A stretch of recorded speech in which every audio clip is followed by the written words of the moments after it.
Hey, when are you gonna make an Elden Ring review? Elden Ring review. Yeah, I mean, you have like 130 hours in the game. Were you not planning on making a review? 130 hours? Oh my god. I gotta make a review. I gotta make a review. I gotta make a review.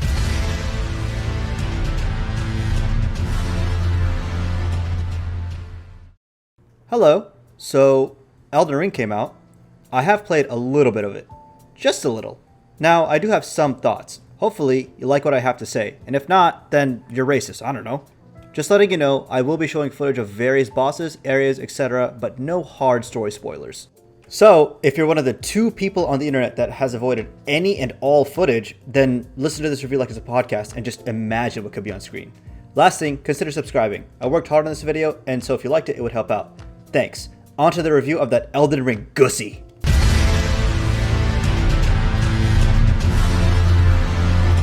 Bruh. Who? What?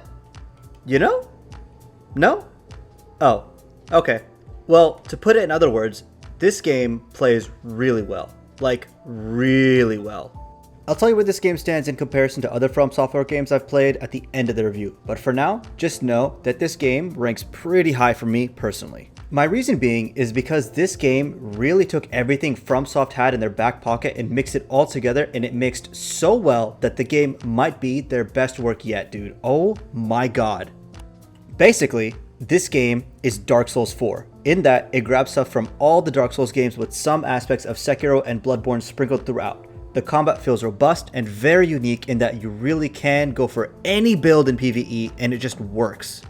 Even spell casting is good again. Heck, I'd even say that's probably the most powerful builds in the game depending on the spells and miracles you choose. Just pray to the Lord and bim bam bop, watch your enemy's HP drop. Obviously PvP is a little different, but you can still run sorcery and faith and, just depends on how well you play. And if anyone's wondering, I do not do well in PvP, alright? I'm trash. But back to the review. The item drops in Discovery are fantastic. You start off with a fairly basic build, but very quickly acquire items and weapons that really define your playstyle. I became a hoarder and loved looking at my huge collection. If you're into getting a lot of gear and just mixing and matching with different armor pieces, weapons, etc., this game has a lot of that for you. I will also say, by meshing in a lot of things from their other games into this one, they're able to make Elden Ring the most accessible game for newcomers to the From Software formula. If you're having a tough time with a boss or a certain area, switch up your strategy, equipment, playstyle, etc. The world is your oyster here, and From Software have done a fantastic job in making sure you have many ways to solve a problem, even if it is cheese. And by taking aspects of their older games and bringing them to light here, you definitely start to feel like a badass when your build starts to come together. A really big reason for that is the huge variety when it comes to combat options. You got block attacks, jump attacks, parries, backstabs, attacks that fill your health on hit, attacks that fill your mana on hit, staggering, horse combat, power stancing, charge attacks, weapon arts, ashes of war, magic juice, magic arrows, status effects, NPC summons, consumables that use FP, consumables that you can craft, and so much more that I did not even mention. I personally ran through with a dual greatsword build with some faith, and while it did take a little bit to get there, I really enjoyed it when I achieved it. It felt rewarding and powerful to finally obtain a build that I had been working on for so long. Again, you really can go for any build you want because the respec option is very easy to get to, and once you have it, you're encouraged to use it to your heart's content if you so choose, so long as you have the item for it. But that's easy to get. Like I said before, the amount of customizability and options you get in this game are fantastic. You can go for quite literally anything and it will work so long as you have your fundamentals down. As someone who's a longtime From Software fan, I was ecstatic to see them finally master the idea of true freedom in combat for the player. Initially, you might feel pushed towards a certain build, and I'll admit I did as well. I felt as though I was being really heavily pushed towards faith, but I decided to then start exploring, and holy cow, this game definitely rewards exploration. I felt as though I was exploring a world akin to Skyrim, Witcher 3, or Breath of the Wild in terms of curiosity to venture out of my comfort zone to go look for weapons, lore, or just world building in general. Majority of the best loot in this game is found by exploring off the main path. While the main path is very interesting, I definitely found the better parts of the game were when I went, hey, what's that over there? And upon getting there, I got a really cool weapon, spell, boss, even if it is in the butt crack of the world. Even if I couldn't use it, it still felt amazing to be rewarded with really interesting gear and or lore or even side quests, which I'll talk about in a bit. There are dungeons and mini bosses spread throughout the world, and some will show up or not show up depending on the time of day you're in, The world feels dynamic, and exploration is really mandatory to get the full experience that this game has to offer, in my opinion. I went and literally scraped every single inch of the world, and I do not regret it at all, and I highly recommend you do the same if you're up for it. Some bosses you encounter are just flat out too difficult for you to approach at your current level, so you could either hit your head against the wall and eventually get it, or come back later after you got some levels and then kick their ass, which is what I did numerous times. Some bosses are just straight up ripped out from other From Software games, and you're expected to deal with them without that game's rules. For example, one of the end game optional bosses is straight up a Sekiro boss, and you're supposed to deal with it, but without the Sekiro parry. Needless to say, that ish was extremely difficult. She kicked my ass 20 ways from Sunday. I so desperately wanted the parry mechanic back from Sekiro, but obviously it wasn't there. All in all though, all the bosses were super cool to fight and had a ton of fun with all the bosses in here. Definitely some of their best work in terms of enemy design and combat mechanics. The mini dungeons were pretty good as well. The spread of them across the world led to a fun hunt for them as I got through each zone, being rewarded with a fun fight and some good loot. They did start to repeat a little in terms of enemies and layout, but it was not that big of a deal to me. I also really liked the fact that after you explore a huge zone, if you explore right, you're rewarded with the ability to buy resources from said zone in your hub world. It's pretty neat and well handled in my opinion. The multiplayer is the same as it is in Dark Souls. You put your summon sign down, you get someone to help with the zone or boss fight, and get souls and some items after succeeding. It works, and I used it to play with my friends all the time. The invasion system is a little weird in my opinion. I think it was designed with beginners in mind. You can't invade somebody unless the person you're invading has someone in the world assisting them, making it a 2v1 in favor of the host. Before, it was a 1v1, and I personally am not a huge fan of this change, but it is an optional system. You have to do a side quest to get it, so it is what it is. I will say, I personally really enjoyed the gameplay. I do think that the gameplay is not perfect. I am heavily biased towards From Software as a developer because I genuinely think a lot of their stuff that they put out in the past 10 to 12 years are absolute bangers. But even with that bias in mind, I do think this game is a couple patches away from perfection in terms of gameplay. Some of the enemies feel wildly unbalanced, unfortunately. Late game, a lot of the bosses had very high damaging combos that even with 50 or so vigor, I was still getting one shot. Or the damn dogs just destroying my ass whenever I get close. Or the bears, oh my god, the bears are terrible.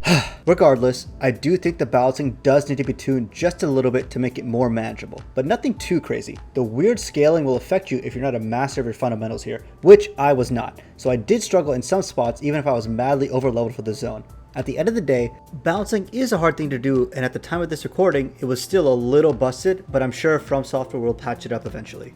Performance on PC was not the best. I ran the game with a 3070 and I was kind of struggling in some parts. I was sometimes getting sub 40 frames in some zones, and even on medium settings, it didn't really alleviate the issues. In the middle of my first playthrough, they did release some patches which did help, but it still had issues at the time I finished the game. It is a known thing of From Software games to have these bugs in the first 3 months of PC release, and it did make some sections really annoying to deal with for me. If you have the option, I would personally recommend getting it on console if you want that smooth experience. Overall though, a fantastic gameplay loop. Explore, get good stuff, fight hard bosses, get a new zone to explore, and so on and so forth. FromSoft did a really good job of making you want to explore without any of the garbage other AAA studios do. They have really shown us here that you can do a lot by providing very little in terms of instruction. Give me a map, say there might be good stuff here, make the world and combat interesting, and off I go. That's it. Simple as that, and they ace that here. Speaking of map, this world is huge, dude. Oh my god.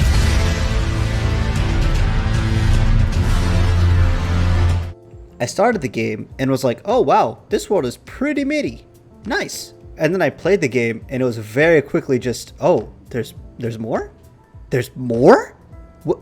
More? Hello? The world is huge and it just keeps growing and growing and growing. I thought I was in the end game when I hit the halfway mark. Not that that's a bad thing. More Elden Ring, please. But it was such a surprise to see the game keep going.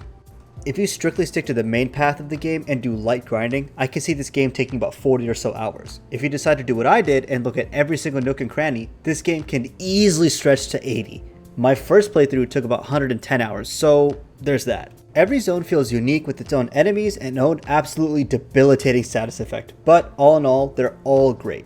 And the variety of these zones is crazy. There are some zones which look beautiful and bathed in golden light, and another zone which was just the ass end of the world, full of blood and swamp and just terrible time, and I loved every second of it. If you were to take a picture of all the skies and environments of Elden Ring, it really makes a nice rainbow. Super neat. The world variety was something I wish a lot more AAA studios took note of. I didn't get bored of the world because every part of said world looked and felt unique. I wanted to keep exploring, and so I did. I was happy, I was free. The enemy variety is huge, and by the time you reach the end of the game, you do see some repeats, but it's so few and far between, it really does not matter. Every single Dark Souls enemy that had been in the franchise has made a reappearance here. Even some Sekiro or Bloodborne enemies come back as mini-bosses, bosses, or even a common enemy. They're all here. Naturally, the game also brings in a lot of tropes and story design From Software is known for better and worse. I will say that this game genuinely has the easiest to complete side quests compared to the rest of From Software's catalog. They're not super simple, but they are the most simple in comparison, if that makes sense. The NPCs here don't require super weird and convoluted stuff to achieve their side quests or endings. It's usually go to a zone, bring them an item or two, and kill their associated boss. There are some exceptions, but that is a general layout. The quest design was simple and clean, and it worked for what it was. There are several endings to the game, and they're all tied to side quests you decide to pursue. When I beat the game, I got the Age of the Stars ending. I was quite happy with it because of the amount of work I had to do to get it. But your mileage may vary, especially with gas being the price that it is. The story is interesting. I do not know how much Georgia Boy had to say in Elden Ring, but this is a much easier to understand story than, for example, Bloodborne or Sekiro. It isn't my personal favorite that From Software has made, my favorite being Dark Souls storyline, but to be fair, that series has 3 games to build up the story, so not necessarily a fair comparison. The lore of the world feels deep and rich. It feels as though the world is built around a history, something that happened, and that you're there trying to right the world after such event. And if you want more of the picture, true to From Software fashion, you gotta read item descriptions and talk to everyone you can. The game actually tells a cohesive story. Imagine that. The NPCs in this game are actually interesting as well. They all got their own thing going on and their own views of the world. I would advise you meet and talk to them to see what they're about. They offer a lot and sometimes even turning into a shop, so it's a good idea to talk to them multiple times.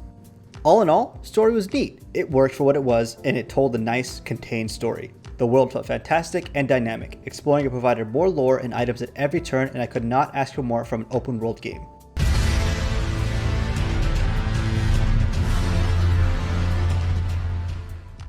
This game is great. As someone who is a huge From Software mark, this game definitely scratches that itch a lot of fans are looking for. In terms of enjoyment, I would rank this right next to or right under Bloodborne. For me, Bloodborne is still the king, but this game does come into a very close second.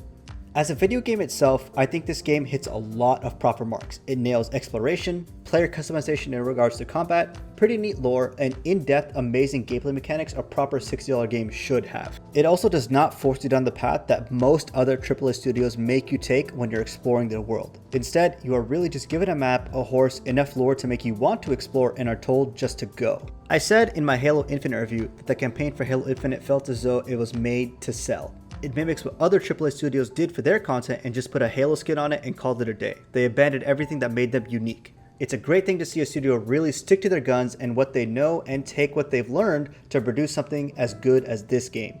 I think Elden Ring is a culmination of From Software's design expertise in terms of levels, enemies, weapons and armor, bosses, and zones, and puts it all on display. Whatever the next project is, I really hope it lives up to the hype that is Elden Ring. While I did have problems with the game, after about 110 hours, I immediately jumped right back into it. I want more of this game and I'm excited to try different builds, endings, and techniques I have learned as I continue to play through it.